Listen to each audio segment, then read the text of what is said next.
Hello അസ്സാം വലൈക്കും. ഇന്നത്തെ വീഡിയോയിൽ ഒരു സ്പെഷ്യൽ ഹൽവ റെസിപ്പിയാണ്.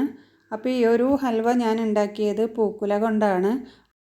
അപ്പോൾ ഈ ഒരു ഹൽവ എന്തായാലും മാർക്കറ്റിൽ അങ്ങനെ പെട്ടെന്നൊന്നും വാങ്ങിക്കാൻ കിട്ടുന്ന ഒരു ഹൽവയല്ല. അപ്പോൾ നമുക്ക് ഈ ഒരു പൂക്കുലൊക്കെ കിട്ടാൻ ചാൻസ് ഉള്ളപ്പോൾ ഈ ഒരു ഹൽവ എല്ലാവരും എന്തായാലും ഒന്ന് ഉണ്ടാക്കി നോക്കണം. അപ്പോൾ ഇത് പൂക്കുല ലേഹ്യമല്ല, എല്ലാവർക്കും കഴിക്കാൻ പറ്റിയ ഒരു ഹൽവ റെസിപ്പി ആയിട്ടാണ് ഞാനിത് ചെയ്തെടുത്തത്. അപ്പോൾ വളരെ ടേസ്റ്റി ആയിട്ട് ഈ ഒരു ഹൽവ എങ്ങനെയാണ് ഉണ്ടാക്കണമെന്നൊന്ന് നമുക്ക് കണ്ടു നോക്കാം. അപ്പോൾ ആദ്യമായിട്ട് ചാനൽ കാണുന്നവരാണെങ്കിൽ ഒന്ന് സബ്സ്ക്രൈബ് ചെയ്ത് സപ്പോർട്ട് ചെയ്യുക. വീഡിയോസ് ഇഷ്ടമാണെങ്കിൽ ലൈക്ക് ചെയ്യുക, കമൻറ്റ് ചെയ്യുക, ഷെയർ ചെയ്യുക. അപ്പോൾ ഞാനിവിടെ ഒരു പൂക്കുലയാണ് എടുത്തിട്ടുള്ളത്. അപ്പോൾ ആദ്യം നമുക്ക് ഈ പൂക്കുല മിക്സിയുടെ ജാറിലിട്ടിട്ട് ഒന്ന് അരച്ചെടുത്തിട്ട് വരാം. അപ്പോൾ ഇതിലേക്ക് ആവശ്യത്തിനുള്ള വെള്ളം ഒഴിച്ചു കൊടുക്കാം. അപ്പോൾ ഞാനിവിടെ ഒരു 2 പ്രാവശ്യമായിട്ടാണ് ഈ പൂക്കുല അരച്ചെടുത്തത്.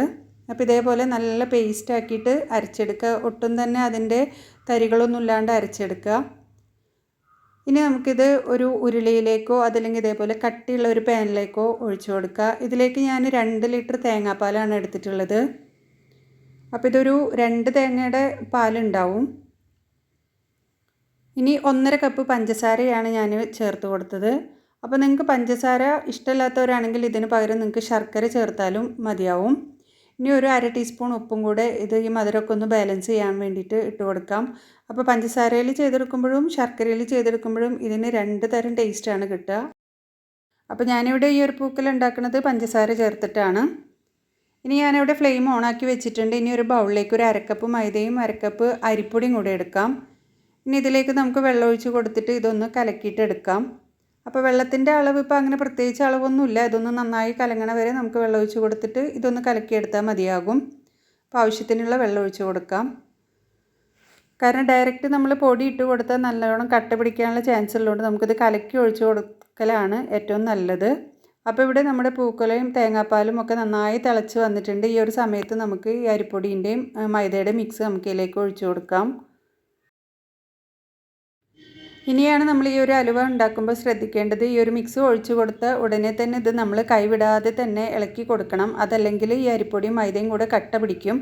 അപ്പോൾ ഇതേപോലെ നന്നായിട്ട് ഇളക്കി കൊടുത്തതിന് ശേഷം നമുക്ക് പിന്നെ തീയൊന്ന് കുറച്ച് വെച്ചാൽ മതി.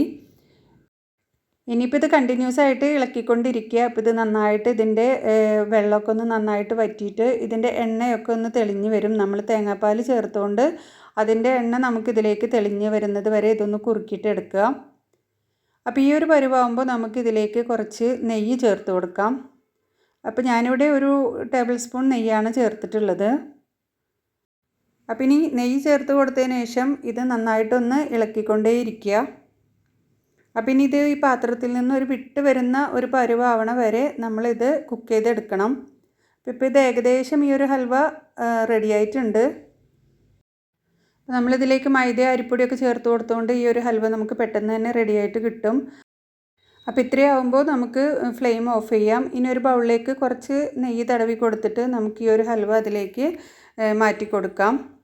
ഇനി ഒന്ന് സ്പ്രെഡ് ചെയ്ത് കൊടുത്തിട്ട് നമുക്കിതിന് മുകളിലായിട്ട് കുറച്ചും കൂടി നെയ്യ് ഇട്ട് കൊടുക്കാം. അപ്പോൾ നെയ്യ് അധികം യൂസ് ചെയ്യേണ്ടെന്നുണ്ടെങ്കിൽ ഇതിൻ്റെ ആവശ്യമില്ല.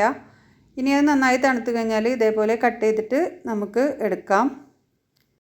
അപ്പോൾ പൂക്കുല എപ്പോഴും കിട്ടുന്ന ഒരു സാധനം അല്ലാത്തതുകൊണ്ട് കിട്ടുന്ന സമയത്ത് നിങ്ങൾ ഈ ഒരു റെസിപ്പി ഒന്ന് ട്രൈ ചെയ്ത് നോക്കുക. ഇനിയിപ്പോൾ നിങ്ങളുടെ കയ്യിൽ പച്ചമഞ്ഞൾ ഉണ്ടെങ്കിൽ അതുകൊണ്ട് നമുക്ക് ഇതേ രീതിയിൽ തന്നെ ഉണ്ടാക്കിയെടുക്കാം. അപ്പോൾ പൂക്കുലക്ക് പകരം മഞ്ഞൾ അരച്ചെടുത്തിട്ട് ബാക്കിയെല്ലാം ഇതേപോലെ തന്നെ ചെയ്തെടുത്താൽ മതി. ഞാൻ മഞ്ഞൾ കൊണ്ടും ഇതേപോലെ തന്നെ ഉണ്ടാക്കാറുണ്ട്. അപ്പോൾ എല്ലാവർക്കും എൻ്റെ വീഡിയോ ഇഷ്ടപ്പെട്ടാൽ ഒന്ന് ലൈക്ക് ചെയ്ത് കമൻറ്റ് ചെയ്ത് സബ്സ്ക്രൈബ് ചെയ്ത് സപ്പോർട്ട് ചെയ്യുക. ഇനി അടുത്ത വീഡിയോയിൽ കാണാം. താങ്ക്